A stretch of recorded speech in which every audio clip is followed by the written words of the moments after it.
आज आपण बनवणार आहोत बिन पाकाचे पौष्टिक असे डिंकाचे लाडू। तर वाट कशाची पाहतोय आपण, चला आता हे बनवायला सुरुवात करूयात। हे अतिशय पौष्टिक आणि थंडीच्या दिवसात खाण्यासाठी खूप योग्य आहेत, बाळातपणात। आणि जे बाळाला जर दुष्टपुष्ट बनवायचं असेल तर हे लाडू आपण घरी बनवतो। चला तर मग बनवायला सुरुवात करू। त्यासाठी मी सर्वप्रथम घेतलेले खारीक पावडर। तर खारीक पावडर हे बाजारात मिळून जाते, काळे खारीक पावडर घ्यायची आहे आपल्याला। त्यानंतर मी 1 वाटी बदाम घेतलेले आहेत। खारीक पावडर आपण अर्धा किलो घेत आहोत आणि तसंच अक्रोड मी 1 वाटी घेतलेले आहे, तसंच डिंक पण 1 वाटी घेतलेले आहे। आता ह्या सगळ्याला आपण व्यवस्थित असं तुपामध्ये भाजून घ्यायचं आहे। तर सर्वप्रथम मी अक्रोड जे आहेत ते मी थोडंसं तूप टाकून भाजून घेत आहे त्याला।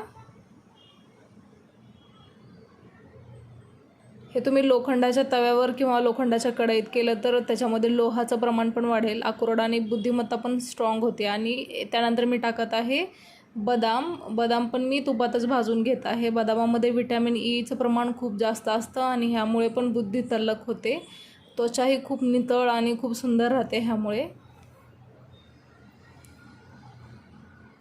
तर हे मी असे थोडे असे भाजून घेत आहे, म्हणजे तुम्ही 1 ते 2 मिनटं ह्याला असं भाजू शकता। हे चवीला हे असे खूप छान लागतात। मी करता करता सगळे एक खाऊन टाकलेले भाजत। त्यानंतर मी ह्याच्यामध्ये 3 ते 4 पळ्या तूप घेतलेलं आहे आणि आता मी डिंक जे आहे ना ते तळून घेते। डिंक असं तळल्यानंतर अशा प्रकारे तो फुलून येतो असा।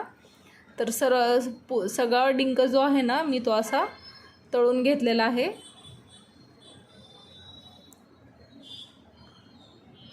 डिंकामुळे हाडे मजबूत होतात, हे म्हणजे आपल्या शरीरासाठी खूप चांगलं असतं। हाडे मजबूत होतात, ज्या लोकांना गुडघ्याचा वगैरे त्रास असतो ना ते लोक पण हे खाऊ शकतात। हे स्पेशली बाळंतपणासाठी बनवतात। हे अशा प्रकारे मी सगळा डिंक जो आहे ना तो तळून घेतलेला आहे। आणि आता आपण खारीक पावडर जी होती ना ती आपण भाजून घेत आहोत। तर खारीक पावडर पण मी थोडंसं तूप टाकून भाजून घेत आहे। असं थोडासा कलर चेंज होईपर्यंत भाजून घ्यायचं आपल्याला खारीक पावडरला, थोडासा असं लालसर गुलाबी कलर येईपर्यंत। खारीक पावडर ही आपल्या शरीरासाठी खूप चांगली असते मित्रांनो। ह्याच्यामुळे आपले हाडे पण मजबूत होतात आणि हे आपल्या शरीराला खूप पौष्टिक असतं। त्यानंतर मी थोडंसं गव्हाचं पीठ घेते, 1 कपच मी घेते गव्हाचं पीठ। गव्हाचं पीठ पण आपल्याला थोडंसं लालसर होईपर्यंत असं भाजून घ्यायचं आहे। गव्हाचं पीठ ऑप्शनल आहे, तुम्हाला टाकू वाटलं तर टाकू शकता किंवा नाही टाकू शकत, पण गव्हामध्ये फायबर्स असतात त्यामुळे टाकलं तर बरं होईल। आणि आता हे सगळं आपण जे भाजून घेतलेलं होतं ना ते मी मिक्सरला वाटून घेतलेलं आहे। बदाम, अक्रोड आणि डिंक जे होतं ना ते मिक्सरला वाटून घेतलेलं आहे। आणि हे जे खारीक पावडर आणि हे गव्हाचं पीठ होतं ना त्याला मी थोडंसं तूप टाकून असं मिक्स करून घेत आहे, मी ह्याचं मिश्रण बनवून घेते।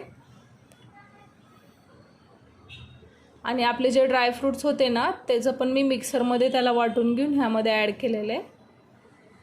आणि तूप टाकत मी असं ह्याला थोडंसं असं मिश्रण पूर्णपणे मिक्स करत आहे आणि असं थोडंसं म्हणजे असं लाडू वळता येईल अशा प्रकारे मी त्याला करून घेतलेलं आहे। आता जोपर्यंत लाडू वळता येत नाही ना तोपर्यंत तूप टाकत राहायचं ह्याच्यामध्ये। तर आता फायनली माझे लाडू तयार झालेले आहेत। तर तुम्ही ना अर्धा किलो 1 किलोचं जर सामान घेत असाल ना तर त्याला अर्धा किलो तूप तर लागेल तुम्हाला। आणि हे अशा प्रकारे लाडू झालेले आहेत तयार। तर मित्रांनो ही रेसिपी तुम्ही घरी जरूर ट्राय करा आणि माझ्या चॅनलला लाईक, शेअर आणि सबस्क्राईब करायला विसरू नका। थँक्यू।